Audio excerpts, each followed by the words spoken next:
program record. That's awesome. Give out God the glory of just us growing this team and staying focused on the noise from the inside of the locker room and not from the outside of the locker room. A lot of things are going in our ears, and we're going to have to submit our noise, because I think this team's going to be really special. We can just have an opportunity in this wonderful city I call home to, when you spew out anything, spew out positivity, pour into these young people, because they really have a lot to offer. They read your words, and your words are like your tongue. It could be poisonous if it's said the wrong way. So, not to say that we do everything right, but there's a way that you can grow a group of young people. And I've watched it in so many ways, from the UConns to the Gonzagas. We can do that here. But we're going to need your support and understanding that we're purposely not trying to make you guys think that we can't play in the fourth quarter. Give us something that's to hold on to. Let those other states and those other cities come at Syracuse. Let's stay orange. Let's just stay orange. Questions for student athletes to start calling. So, Deasia, Coach Jack said, I remember at one of the press conferences earlier this year, she said she was still looking for you to really take over a game in the fourth quarter. And I guess if that wasn't taking over a game in the fourth quarter, I don't know what is. I mean, can you just tell me about 17 points just in that last quarter? Just what's going through your mind when you can't miss like that? Just keep shooting. That's pretty much all she's been telling me for the last week. And when I can't miss, that's what I just keep telling myself. Just keep shooting. First quarter. Yep, Jesse. For both Elena and Deasia, both of you had season highs in this game as far as points. Just take us through your feelings on getting to that milestone today.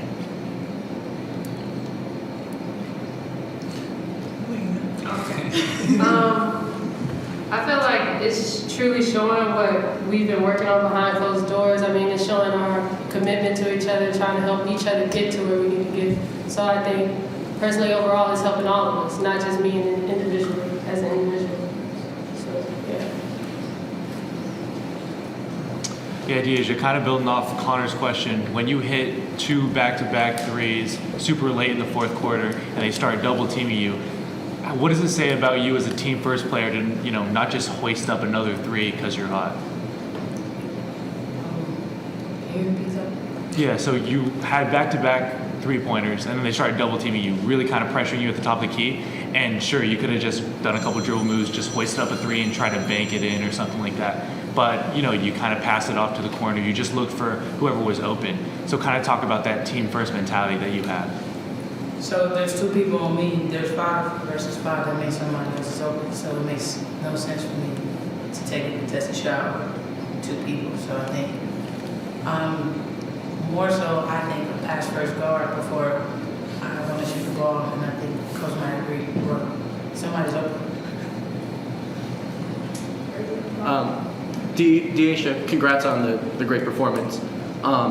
What was the mindset, as you being one of the leaders on the team, being one of the older members, what was the mindset going into this game after going on that 3-game losing streak?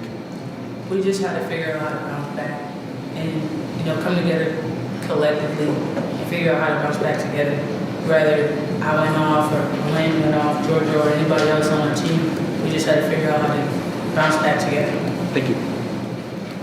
Jesse.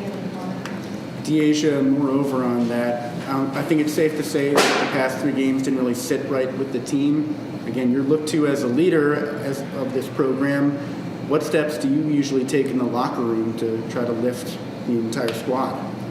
I just try to tell them to stay together and, do the little things that the opposite team aren't doing. And if we do that and then lock into what our principles are on both sides of the ball, that's just probably the main thing. A couple more questions. We're going to Michael in the back. Georgia, you've been with Deasia for a number of years now.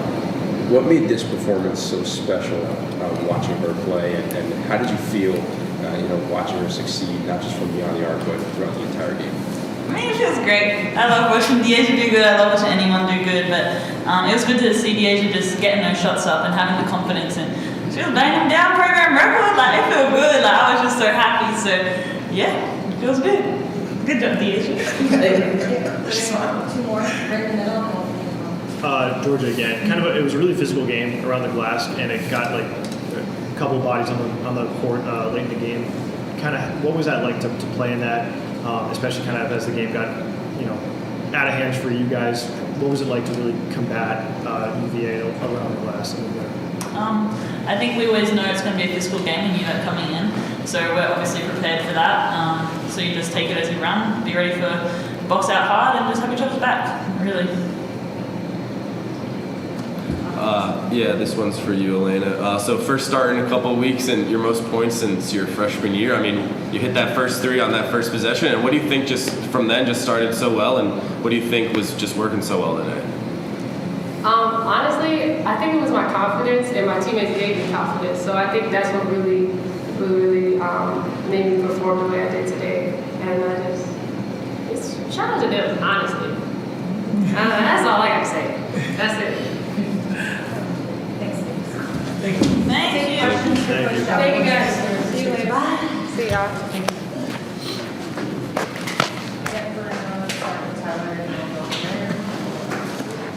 Hey, Coach. I just want to ask you about Sanaya Wilson's performance. You gave her the start. I think she had something like 5 rebounds in 4 minutes just to kick-start the game.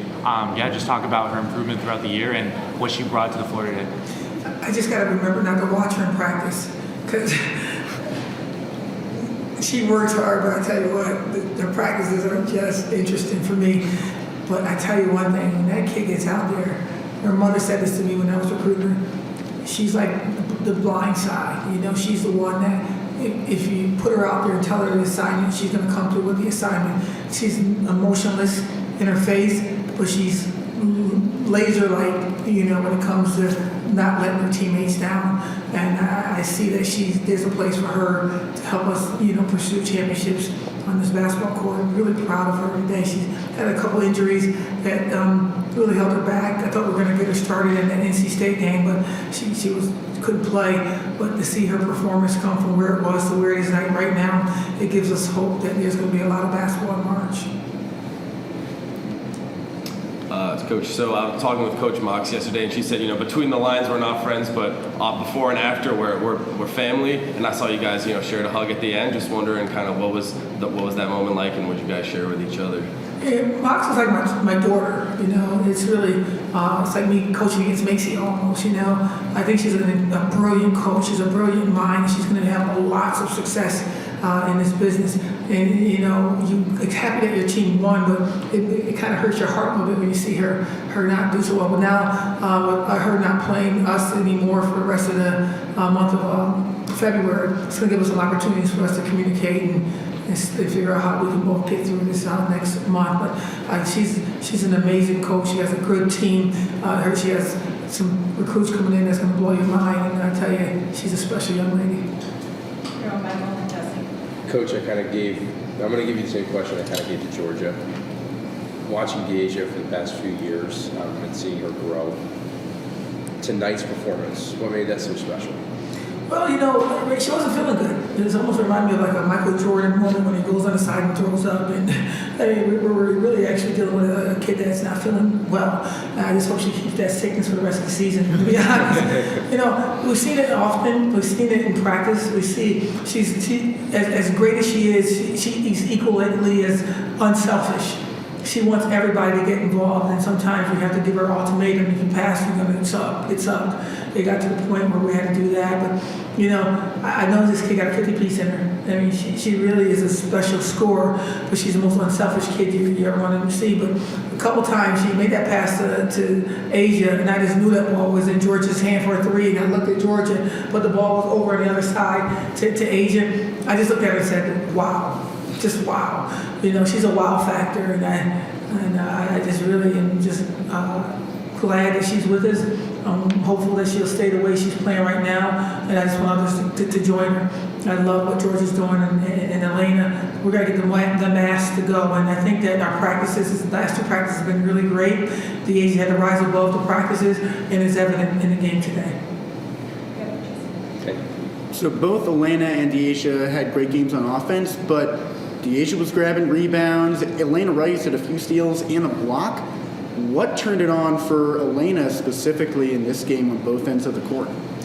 Elaine has been locked already from the middle of the season. But, you know, sometimes that the muscle between your ears be the reason why you don't have success. And that's all it is with her. The more you pour into her, the more she's going to become. You know, a lot of schools she's been to, nobody really believes she's going to be a special player. And we've been pouring special player into her in our words and our actions since we've been here. And she's showing us that we were absolutely right. And, you know, we put a song together. We played a song, Anita Baker sing, "Give Me the Best That I Got." And it's Michael Jordan used to listen to that song when he was in the pros. And we put that out there with them. And I just all want is their best effort. And that's not even Elaine's best effort. I mean, we're getting ready to do some fun things, and we're going to enjoy this game. But you know, Louisville's lurking in my head right now. We're going to go watch some film tonight and get ready for our next game. Coach, congrats on the win. If you could use one word to describe this effort by your team tonight, what would it be and why? Resilient.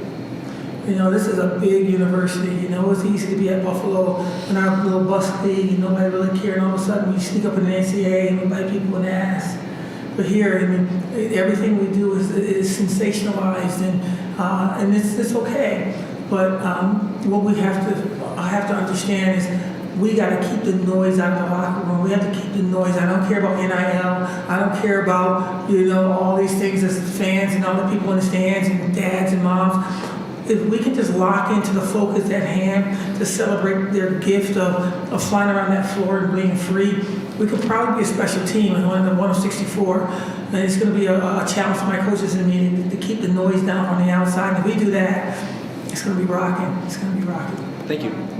Yeah, so yesterday you were saying the guards are going to be really essential because of their deep rotation and they kind of had the fitness, and those three came within 1 point of outscoring the entire Virginia team. So, I mean, why do you think they had so much success tonight? Our bigs were really battling down low, and I was really demanding from our bigs, and they made one mistake, and it seemed like they just slapped my mom. And I coach, all right, I scheme a baseline one time.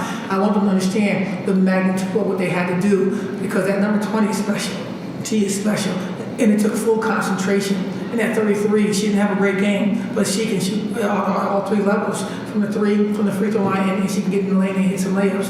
So we had our hands full with their bigs, and they really worked their tails off down low, and it made it easy for our guards to have a fun day. So, you know, our guards sit here and get all the glory, but our bigs, they're going home with ice on their backs and their knees and their necks because they handled the business on the inside. Last question, Mike. Next game's against Louisville, Yes. but maybe more importantly, it's not just the Orange Out, but National Girls and Women in Sports Day. Yeah. Why should people show up to that? Because we matter, and we're enough. You know, I love the 30,000 fans that come out for the men's game, but, you know, if you can see us for who we are, you know, we're women with compassion, we play hard, and we play under the rim, and you saw what DHE can do, and Tisha's going to be doing things like that we matter, and I just think that it's, when you see these young ladies come to the game, you're going to see them, they're going to have pink hair, they're going to have pigtails, they're going to looking around, they're going to say, you know what, my dad always goes to my brother's game, my dad always tell my brother he's the athlete and I'm the cheerleader. But I'm looking at these women out there, and they're playing, and they're tough, and they're beautiful, and they're graceful, and they got their eyelashes, and they're falling on the ground. I can be that person too, but I'll also be a cheerleader or whatever, or an electrical engineer. We're giving all these young women an option that they can be an athlete as well. So why is it important that you come out to this game? So you can look around to see the future of the President of the United States, the CEO of corporations, the mothers that bore children, they put their children aside, and they have to lead a team or play a game or be judged because it took 2 days to have a child and get themselves ready to go out there again. It's a lot of things going on in women, but we handle it with grace and dignity, and we cry at night, but we come back ready to charge ahead. And I don't think that men can do it as well, but it's a special thing to really get behind women, because you push us and we fly. We're not going to go by ourselves. We're going to bring you with us. Thank you, Coach. Thank you guys for all you do. Thank you, Coach. Thank you, Coach. Thank you.